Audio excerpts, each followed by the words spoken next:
এখানে দেখো 1 নম্বরে কি বলছে, সংখ্যাগুলো উচ্চ স্বরে পড়ি, কথায় লিখি এবং উপরের মতো করে স্থানীয় মান নির্ণয় করি। তাহলে উপরে কি আছে আমরা আগে দেখে নেই। দেখো যে উপরে কি আছে, দেখো এখানে আছে, উপরে আছে কি দেখো, আমরা সংখ্যাটি পড়ি কত ৮৩,৪৭৩ এবং লিখি ৮৩,৪৭৩। এখানে স্থানীয় মান দেওয়া আছে, দেখা যায় ৩ একক,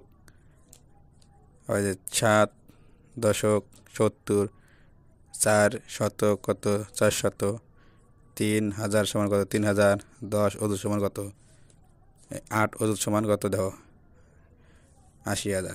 ঠিক আছে, আমরা এইভাবে করবো। তাহলে এখানে 1 নম্বরে তো ক নম্বরে কি আছে দেখো, একক, দশক, শতক, হাজার, অযুত। তাহলে কত আছে ২৩,৫১৭। এটা আমরা এখানে কি বলছে দেখো, এখানে বলছে উপরের মতো করে স্থানীয় মান বের করি।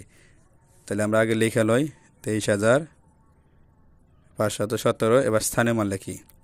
৭ হচ্ছে একক সমান কত ৭, ১ কত দশক কত ১০, ৫ কত শতক কত ৫০০, ৩ কত হাজার ৩,০০০, ২ কত ২ হচ্ছে অযুত, তাহলে অযুত সমান কত ২০,০০০।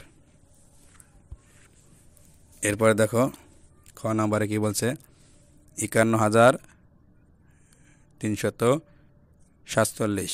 তাহলে আমরা এটা আবার উপরের মতো করে লিখি, স্থানীয় মান বের করি। তাই একক কত, একক স্থানে কত আছে ৭, তাহলে ৭ একক। দশক স্থানে কত আছে ৪, ৪ দশক কত হয় ৪০। শতক স্থানে কত আছে ৩, ৩ শতক কত হয় ৩০০। হাজার স্থানে কত আছে দেবো ১, ১ হাজার সমান কত হয় ১,০০০। এবং অযুতের স্থানে কত আছে দেখো ৫, তাহলে কত হয় ৫০,০০০। মোট কত হলো ৫১,৩৪৭। এরপর দেখো ৯৩,০০৭। এখানে আমরা কীভাবে স্থানীয় মান লিখবো দেখো, একক স্থানে কত আছে, একক স্থানে আছে ৭, ৭ লিখলাম। দশ স্থানে কত আছে ০, ২টা ০ লিখলাম আমরা। শতক স্থানে কত আছে ০, এখানে আমরা ৩ ০ লিখলাম। হাজার স্থানে কত আছে ৩, ৩,০০০, ৩,০০০ লিখলাম।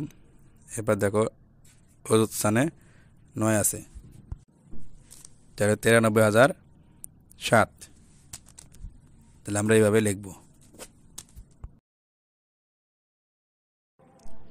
প্রিয় ভিউয়ার্স, তৃতীয় শ্রেণীর অঙ্ক বিষয়ে ধারাবাহিক ভিডিও পেতে আমাদের চ্যানেলটিকে সাবস্ক্রাইব করে রাখুন এবং আপনার মূল্যবান মতামত কমেন্টের মাধ্যমে জানিয়ে দিন।